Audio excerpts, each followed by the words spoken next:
ক্ষেত্রে বাবার পরামর্শ আপনি প্রাধান্য দিবেন মায়ের উপরে। কিন্তু সেবা যত্ন খেদমত সংক্রান্ত যদি হয়ে থাকে তাহলে ওই ক্ষেত্রে মাকে প্রাধান্য দিতে হবে।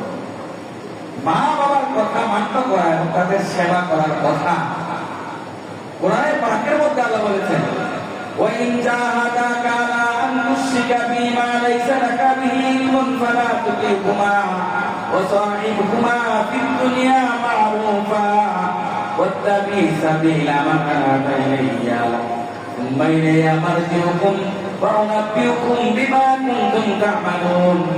আয়াতে কারিমার মধ্যে আল্লাহ রাব্বুল আলামিন বলেছেন, ওয়াইন জাহাদাকা, যদি তোমার পিতামাতা উভয়ে তারা বদ্দীন হয় কিংবা মুসলিম হয়, ওয়াইন জাহাদাকা, তোমার পিতামাতা যদি তোমাকে চোরানোর চেষ্টা করে, আলা আন তুশরিকা বি মা লাইসা লাকা বিহি ইলমুন, আমার সঙ্গে এমন কাউকে শরীক করবার জন্য যে ব্যাপারে তুমি জানো না, ফালা তুতিমা, ওই কথাটা তুমি তাদের মান্য করো না। তোমার বাবা মা যদি তোমাকে কোনো অন্যায় কাজ করতে বাধ্য করে, আমার হুকুমের খেলাফ করতে বাধ্য করে, আমার সঙ্গে শরীক করতে বাধ্য করে, ওই বাবা মায়ের ওই কথাটা তুমি মান্য করো।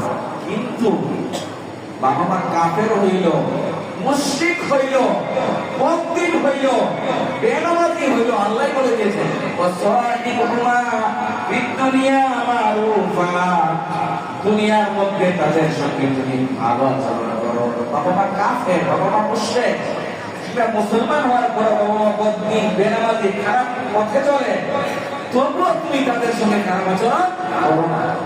ওয়াসাহিবুহুমা ফিদ-দুনিয়া মারুফা, দুনিয়ার মধ্যে তাদের সঙ্গে ভালো আচরণ করো। ওয়াত্তাবি সাবিলা মান আনাবা ইলাইয়া, ওয়াত্তাবি সাবিলা মান আনাবা ইলাইয়া, তুমি ইত্তেবা করো, অনুসরণ করো ওই ব্যক্তির পথের যে আমার অভিমুখী, কথা মানবো ওই ব্যক্তি যে দিনদার, পরেজগার, মুত্তাকি, আল্লাহওয়ালা, ঈমানদার, তাকে ফলো করো। বাবা মার কথা মানবা, কিন্তু দুনিয়াতে তাদের সঙ্গে ভালো আচরণ করবা।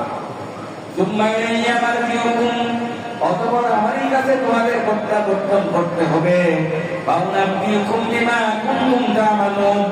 আমি তোমাদেরকে জানিয়ে দিব তোমরা যা আমল করতে, তোমরা কি করতে সেগুলো আমি তোমাদেরকে জানিয়ে দিব।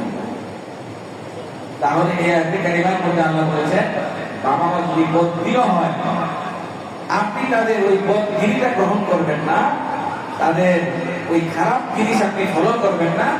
এছাড়া অন্যান্য সাইড, তাদের খাওয়া লাগলে খাওয়া, পড়া লাগলে পড়া, সেবা যত্ন লাগলে সেবা যত্ন, চিকিৎসা লাগলে চিকিৎসা, টাকা লাগলে টাকা, পয়সা লাগলে পয়সা, ইত্যাদি যাবতীয় যা কিছু আছে সব আপনি তাদেরকে দিবেন।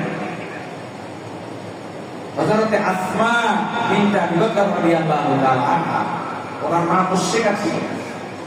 নবী সাল্লাল্লাহু আলাইহি ওয়াসাল্লামের কাছে আসমা বিনত আবি বকর এসেছেন, এসে বলছেন, ইয়া রাসূলুল্লাহ, আমার মা আমার কাছে এসেছেন, আমার সাথে দেখা করেছেন এবং কোনো ভালো কিছু দেওয়া অর্থাৎ কোনো পাওয়ার আশায় আসছেন।